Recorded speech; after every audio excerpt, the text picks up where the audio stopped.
Here we go, it's day 8 I think of the NABC, we've got 3 days left. Today I'm playing with Borktalk, and this evening there's Sam Amer's memorial, so we're going to be doing a zip.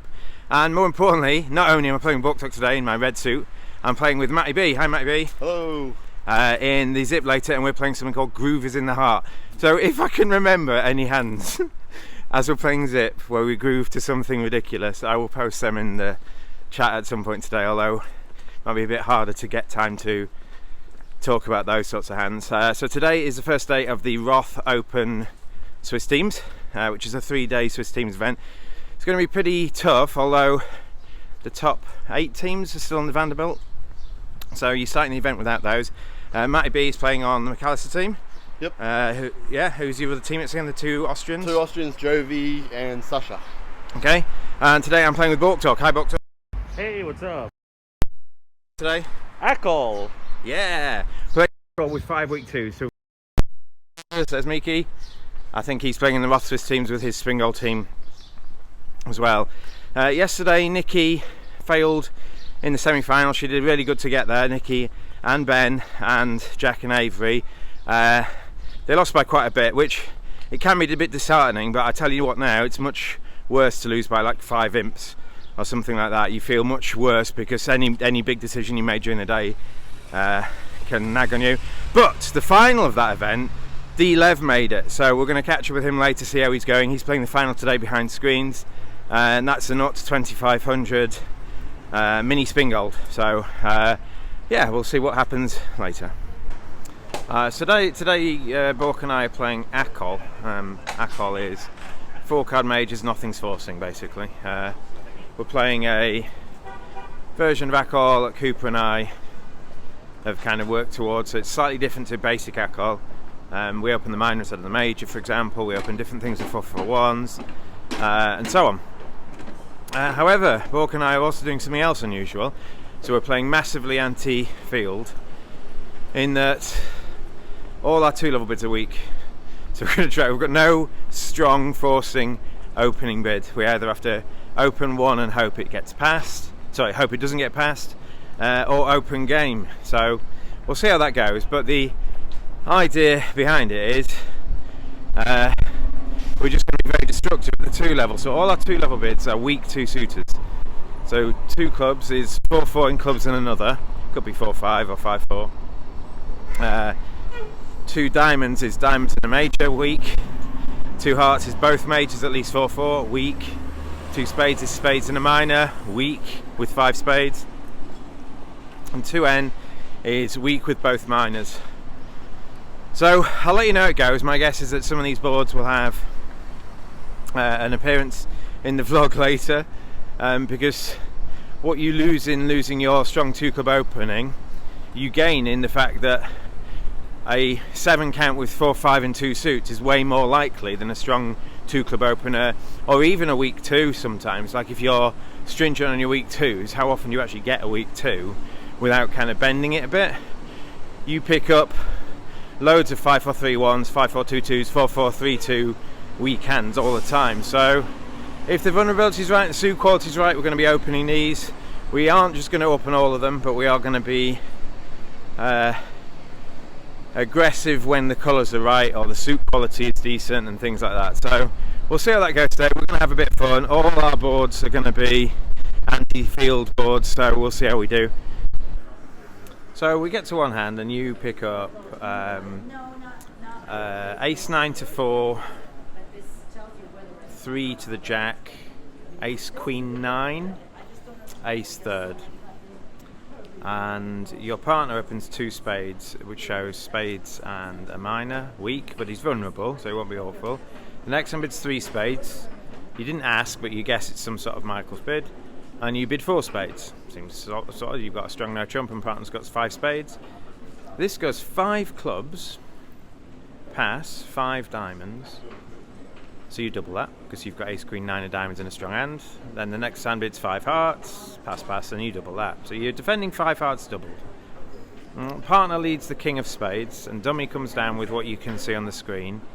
Dummy comes down with singleton spade, ace, king, queen to 5 hearts, king, jack to 6 diamonds, and a singleton king of clubs. And at trick 2, partner thinks a while, plays a trump. You let partner hold the spade, you signal for your ace queen of diamonds, you want a diamond through. And at trick 2, partner plays a trump. So declarer wins this and plays a diamond off dummy. What do you do? Can you work out what the right thing to do is? Well, the natural inclination is to play the queen. And you can see from the whole hand that is not a goal. The queen gets ruffed, and now you've set up a ruffing finesse position, so they can ruff a spade, play king of diamonds, you have to cover, they ruff this, and obviously now they are ahead in the forcing game at the end. And so maybe they're not making it, but your aim is to get as many as you can. And there's a couple of clues. You've signaled for a diamond, yet partner played a trump. So there's one clue, and you know partner's got 5 spades and a 4-card minor. And the second clue you've got is declarer hasn't passed 5 diamonds doubled. If declarer had any, 2 or 3 diamonds or something, they would have passed. So it looks like when partner switches to a trump instead of a short diamond, that declarer has a void diamond. That partner's second suit is diamonds. They've got something like 4 low diamonds or 4 diamonds to 10 or whatever rubbish they've bid on. So it looks like it's right to play the 9 of diamonds at trick 2. If you play the 9 of diamonds, you don't set up this ruffing finesse position, and you can see from the whole hand that they've just run out of steam. It goes 9 of diamonds, they have to ruff, they ruff a spade, ruff a diamond, ruff a spade, but now they're out of trumps. Because partner found the trump switch at trick 2, they're out of trumps, they can only ruff 2 diamonds. Now you've got the ace of diamonds. What you can do when you win the ace of diamonds is force dummy's last trump with a spade. When they then play a winning diamond, you've got the master trump, you can play that. You can play ace and another club to partner's queen, and partner can cash a spade, and that would have been 1100. So if you found that play, well done. So you pick up a really good hand. You pick up ace doubleton spade, ace queen 10 to 5 hearts, stiff diamond, and ace king to 5 clubs. And you open a heart. The next hand bids 2 diamonds. Your partner passes. The next hand bids 2 spades, which is described as non-forcing. So you've got a pretty good hand, so you double to show obviously hearts and clubs and a good hand. The next hand bids 4 spades, jumps to 4, and it goes pass, pass. Your first decision on the hand is whether to double or not. You have ace of spades as a trick, ace of hearts probably a trick, ace of clubs probably a trick, and king of clubs maybe a trick. We don't know whether we've got 2 cashing clubs. All it takes is for the stiff club to be down and dummy. So I think double is either or. You can double if you're behind, if you can double if you think 4 hearts is making and you might need to save against 4 hearts, or you can double if you think they haven't got the bid, and that's a bit more of a table feel. So whether you double or whether you don't, I don't know. It's probably right to double just in case partner's got like a weak hand with 4 hearts, maybe they can bid 5 hearts, that makes, or something like that. You don't quite know. Partner's pass over 2 diamonds doesn't show anything other than just a bad hand. So anyway, so you decide to pass, and you lead the ace of clubs, and dummy goes down with 3 low spades, king x of hearts, 6 solid diamonds, and a doubleton jack of clubs. So you lead the ace of clubs, it goes small, 5 small, and the 5 looks smallish from partner. So what's your defence? Well, it looks like you're going to make ace of spades, ace of hearts, ace king of clubs. It looks like it's going 1 off, but this is match points. So are there any chances for 2 off? Yes, there's 2 chances for 2 off. Chance number 1, partner is signalling with a doubleton club, and partner will be over-ruffing the dummy on the next club.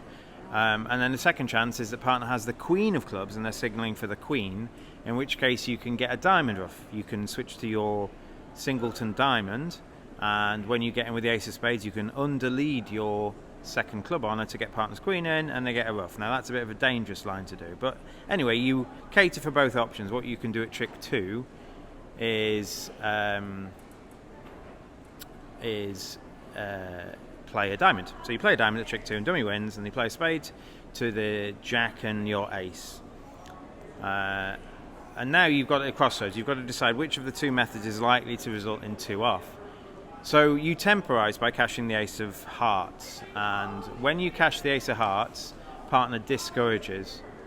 And again, it depends on your methods as to what you do, but partner can see that what you're trying to do is get him in to lead you a club ruff. And so what he can do is, without the queen of clubs, he can encourage hearts. He can say, please play another heart. And that tells partner, don't underlead your club. If partner discourages hearts, this should say, I've got the card you need, I have got a club, I do want a club, and in which case you can do that. Now, obviously, it's the first time Sam and I played together, so do we know that's the same wavelength? Partner did discourage hearts, and can you find the underlead? I don't know. It's one of those things. Now, obviously, letting it make is disastrous, so you're risking 2 off versus letting it make, and you haven't doubled, so you might be losing to those people who've doubled anyway, because they might be getting 200 or 500, out of the gate. So it's a difficult decision to do. In the end, we only took 4 tricks. We didn't trust partner. We cashed the king of clubs, and it made 9 instead of 8. But it's an interesting decision there. Again, it's partnership understanding. When partner plays ace of hearts, is it encourage or discourage versus suit preference when the king's in dummy? So one of those agreement things, and we haven't got that agreement. It's the first time we played together, so we didn't get that right.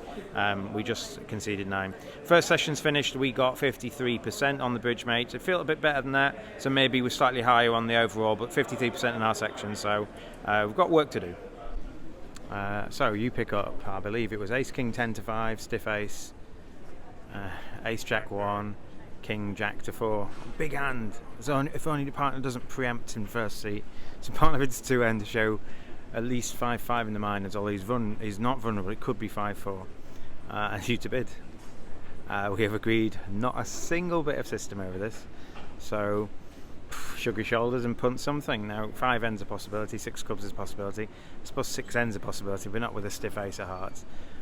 So 3 women bid 6 clubs, rolled in, just lose the ace of clubs, everything else rattles in because Steve had good suits, which is not guaranteed, I'm afraid. But yeah, I had queen 10 5th and king queen 10 5th, so my suits are pretty good, and we just lose the ace of clubs, so well done. It's interesting whether you should bid clubs or diamonds. There's an argument whether if you're missing the ace of one of the suits, you should play that as trumps, and then they can't go ace and rough. But there are counter arguments that they could lead a diamond, get in with ace of clubs and rough one there. So each to own, but because he's got a 4th club, he bid 6 clubs. We made it, and I imagine in this field bidding a slam is still pretty good. So we finished the session. Didn't do very well. We finished 48% in our section. I thought we'd done better than that. There were too many not on the same wavelength bits in the second half, I think. There was 2 failures to take huge penalties. We both doubled and didn't trust partners double effectively. So not the best. You have a lead problem. You've got ace jack to 4, ace 10 to 5, stiff 3 low. That's on the screen now. And you don't bid. The bidding goes 1 spade on your left, 2 diamonds on your right. You don't bid 2 hearts. They bid 3 diamonds on your left, 6 diamonds on your right. What do you lead? Let's have a think. So this is one of those ones where it depends how much you trust your opponents. If this was a good pair, I would pretty much 90% of the time be sure they had a void somewhere. And that void is likely to be in hearts because it's your longest suit. They're unlikely to jump to 6 diamonds with a void spade. They might do some more investigating if that was the case. So maybe they've got a partial spade for it. So got a couple of options. You could try to lead the ace of spades and give partner rough. You could try and cash 2 aces by leading the ace of spades and the ace of hearts. You could lead the ace of hearts knowing it's not going to set as many tricks up. You could just lead a trump. And so if you think what he's bid 6 diamonds on, it looks like it might be diamonds and clubs because you've got a decent spade suit with the ace. So obviously there's likely to be at least 1 spade on your left, and so what's he jumping to 6 diamonds on? A diamond fit and a partial spade fit. It doesn't look like they've got that, so it's probably right to lead a trump on this hand, hoping that whatever is going on, if you're cashing 2 aces you're going to get them. It's unlikely that dummy will have enough clubs for declarer to throw their spade away or their heart away. So yeah, diamond lead beats it. I led the ace of hearts, we let it make, and it made 13 because dummy went down with king queen of hearts. He's got a void. I didn't trust him. It's my own fault. You should sometimes just trust they know what they're doing. They've got their bid, and we would have turned a bottom into a top if I led a trump. I met Sam in the Zips, believe it or not, and just a story to share. I was playing with Yoko, and he was playing with Joey Lieberman, and we were beginners, and I doubled him in 2-no trump. He had no business in being in 2-no trump, and As usual. Yeah, as usual. I'm on lead, which is already very bad, and I make a bad lead, and now he's down 2 instead of down 4 or whatever. And then I get back in, I make a bad shift, and now he's down 1. Of course, I get back in, so he makes it. He was very, very pleased with himself, and I didn't know him from shit to shit, and I really didn't like him. I very much he had a silly smirk on his face, you know, when you're making a whole contract, you're not supposed to, everyone has the same smirk. So it was just hard without him here. I know it's for a lot of people. So he's always going to be in our memories, and I love him. And if anybody wants to share any stories, I know Sam was a big instrument in this bridge world. You know, he was staple. You know, I've never seen anybody more passionate about bridge. He would, if you won a tournament, he would ask you to go over every hand. Every hand. Tell me how you got a top on this. I live in Austin, and I paid Sam a flat rate to play all the zips because you know he loves zips. And I ended up getting so busy at work, we'd only play 2. And we got knocked out the first round of both of them. So we played like 8 total boards. And it was, I don't want to figure out how much I paid him per hand. But we would go out and get beers, and every beer was on him for the rest of the time. But he was so jolly about it. Man, I miss him so much, and we had such a good time, and just so happy to be here and remember him. I've got 2 decent Sam stories. So we were in China at the same time in 2018 at the World Junior Championships, and Sam comes up to me after one of the rounds. They, you know, for those of you who don't know what happened, they started off, they lost like the first 3 matches, and then stormed all the way back to finish 3rd in the round robin, and they were pretty down on themselves early. And Sam's talking to me about a hand and saying, I can't figure out why somebody did this, like why would you do this? And I was like, no, I mean, like, it makes sense. It's like a, you know, think about it from their point of view. And he storms off, and I don't think anything of it. He's mad about this hand, whatever. And I think it literally was 3 months later, I get a text message from Sam that says, I am so sorry. And I'm like, I have no idea what he's talking about. This was 3 months ago, and was not a thing. And he has to walk me through everything that he thought he did wrong 3 months ago and being too upset about this hand. And then in New Orleans, just 3 or 4 months ago, he and I were talking late one night about life and just sort of what we're all doing here. And, went to bed, 2:30 in the morning. I get a text from Sam at about 3 a.m., saying, I'm thinking more about what you said, and I think life is about just living it to the fullest. And he then added, and shoving zeros down little old ladies' asses. But I think the first part is something a little bit better that we should all sort of strive to. Cheers. Cheers. Cheers.